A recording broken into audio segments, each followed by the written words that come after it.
Indo Jesus para os lados de Cesareia de Filipe, perguntou aos seus discípulos: Quem diz o povo ser o Filho do Homem? E eles responderam: Uns dizem João Batista, outros Elias e outros Jeremias, ou alguns dos profetas. Mas vós, continuou ele, quem dizeis que eu sou? E aí, eu sou Thiago Lima e hoje é dia de teologiar. Eu gostaria de começar esse vídeo com uma pergunta: quem você diz que é Jesus Cristo? Bem, quer saber o que a Bíblia diz sobre esse assunto? Então pegue a sua Bíblia, se acomode e vamos lá.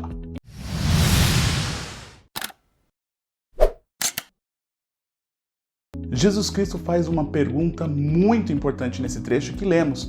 É possível notar que ele não estava interessado nos rumores que circulavam, mas sim, ele queria uma resposta de fé por parte dos apóstolos. Tanto que Pedro responde: Tu és o Cristo, o Filho do Deus vivo. Pedro acaba de confessar que Jesus é o Messias prometido no passado, um ungido que era esperado há muito tempo, aquele que viria para tirar o pecado do mundo. Jesus então aprova essa resposta do apóstolo e declara que é sobre essa verdade que a igreja vai ser fundada e edificada. Com base nessa passagem, é possível notar que essa declaração feita por Pedro, ela não condiz com as declarações feitas por muitos seguidores de Cristo do século XXI, mas eu vejo que muitos têm criado para si próprio Cristos na sua própria perspectiva e visão. E esse é o objetivo desse vídeo, te ajudar a enxergar quem é o Jesus Cristo bíblico e também aproveitar para falar da sua missão. Quem é Jesus Cristo para o Espiritismo? Segundo o kardecismo, Jesus Cristo é o grande exemplo, um espírito que conseguiu alcançar um desenvolvimento espiritual sobremaneira e por esse motivo está à nossa frente, mas ainda assim não pode ser o Deus Criador, apenas um espírito puro que alcançou um grau supremo da perfeição. Quem é Jesus Cristo para o islamismo? No Alcorão, Surata 5,17, lemos: São blasfemos aqueles que dizem: Deus é o Messias, filho de Maria. Ou seja, eles negam que Jesus seja o Cristo prometido e consideram como uma blasfêmia absoluta. Não negam, no entanto, que ele, assim como Maomé, foi um grande profeta de Alá. Quem é Jesus para as testemunhas de Jeová? Seguindo as pegadas de Ario, as testemunhas de Jeová ensinam que Jesus Cristo foi o primeiro ser criado e que era de fato o arcanjo Miguel encarnado através do nascimento virginal de Maria. Afirmam que ele morreu numa estaca, não numa cruz. Foi enterrado e após 3 dias ressuscitou num corpo diferente, voltando ao seu estado pré-encarnado. Quem é Jesus para os Mormons? Segundo seção 130-24 do livro de Doutrina e Convênios da Igreja de Jesus Cristo dos Santos dos Últimos Dias, os Mormons, eles acreditam que o Pai tem um corpo de carne e osso tão tangível como o do homem, o Filho também. Ou seja, eles acreditam que Jesus e Deus são seres humanos como a gente, mas que Deus alcançou a divindade através de uma vida justa e persistente. Jesus Cristo foi, no entanto, fruto de uma relação sexual entre Deus Pai e Maria, sendo assim seu primeiro filho espiritual. De todas essas opiniões que eu mencionei, há um fato bem recorrente entre elas. Nenhum deles acredita que Jesus Cristo veio ser o Salvador prometido de um mundo corrompido pelo pecado, sendo o substituto perfeito na cruz do Calvário.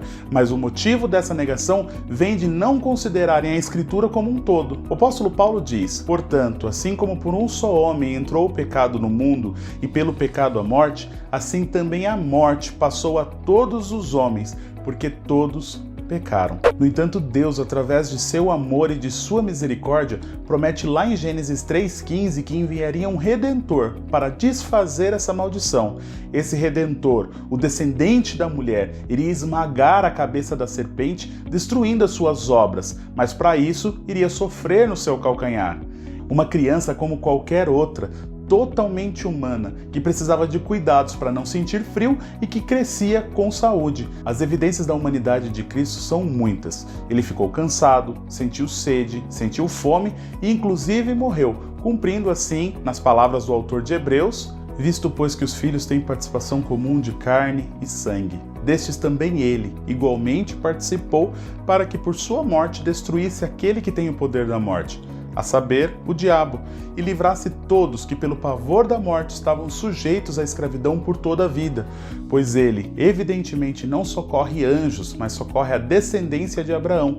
Por isso mesmo, convinha que em todas as coisas se tornasse semelhante aos irmãos, para ser misericordioso e fiel, sumo sacerdote, nas coisas referentes a Deus e para fazer propiciação pelos pecados do povo, pois naquilo que ele mesmo sofreu, tendo sido tentado, é poderoso para socorrer os que são tentados. Sem falar que Jesus também foi tentado, chorou, provavelmente riu e se irou. Jesus se tornou uma alma vivente e não habitou apenas num corpo humano. A única coisa humana que Jesus jamais experimentou foi o pecado. Com efeito, nos convinha um sumo sacerdote como este, santo, inculpável, sem mácula, separado dos pecadores e feito mais alto que os céus, que não tem necessidade, como os sumos sacerdotes, de oferecer todos os dias sacrifícios, primeiro por seus próprios pecados, depois pelos do povo, porque fez isso uma vez por todas, quando a si mesmo se ofereceu. Hebreus 4,15 também diz: porque não temos sumo sacerdote que não possa compadecer-se das nossas fraquezas,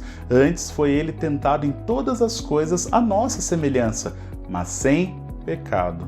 Mas Jesus também era 100% Deus, e podemos ver isso em diversas formas, como por exemplo, quando os autores do Novo Testamento citam textos do Antigo Testamento sobre Deus, os aplicando à pessoa de Jesus Cristo, como por exemplo, Hebreus 1,8, que diz: mas acerca do Filho, o teu trono, ó Deus, é para todo sempre, e cetro de equidade é o cetro do seu reino. Essa é uma citação de Salmos 45, 6 e 7. Ou, por exemplo, Efésios 4,10, que diz: aquele que desceu é também o mesmo que subiu acima de todos os céus para encher todas as coisas. Essa é uma citação de Jeremias 23, 24. E a minha citação favorita: assim diz o Senhor, que te redime, o mesmo que te formou desde o ventre materno.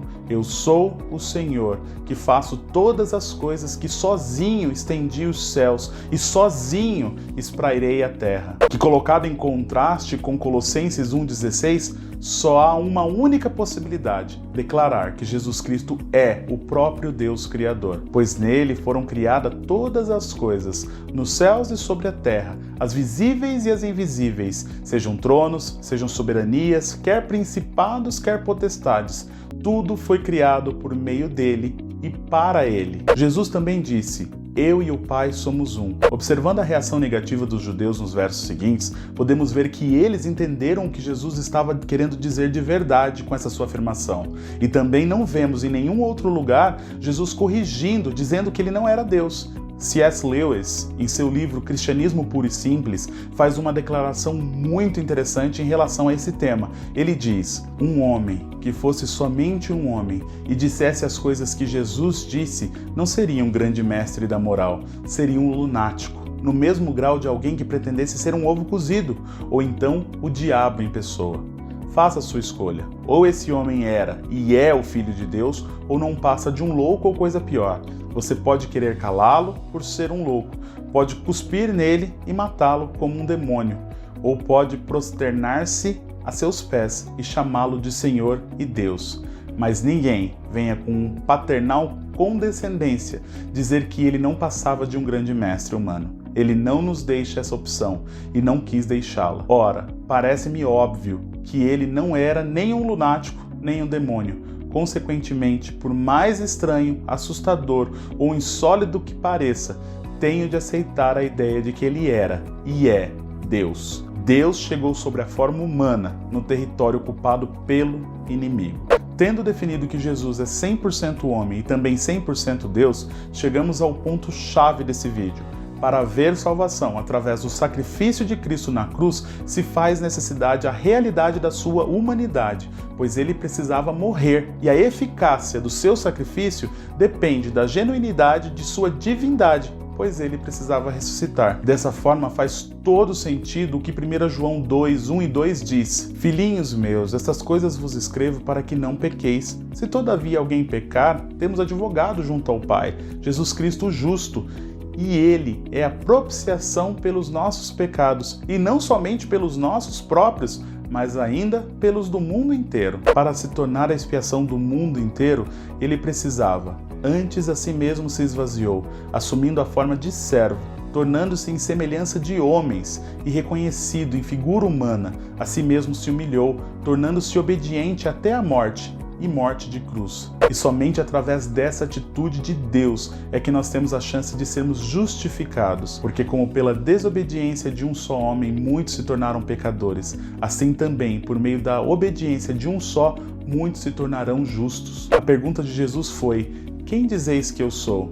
E vocês só têm 3 alternativas: Deus, um mentiroso, um louco. Faça a sua escolha o mais rápido possível, pois um dia você estará na frente dele, queira você ou não. Espero ter te ajudado, que Deus te abençoe e até o próximo.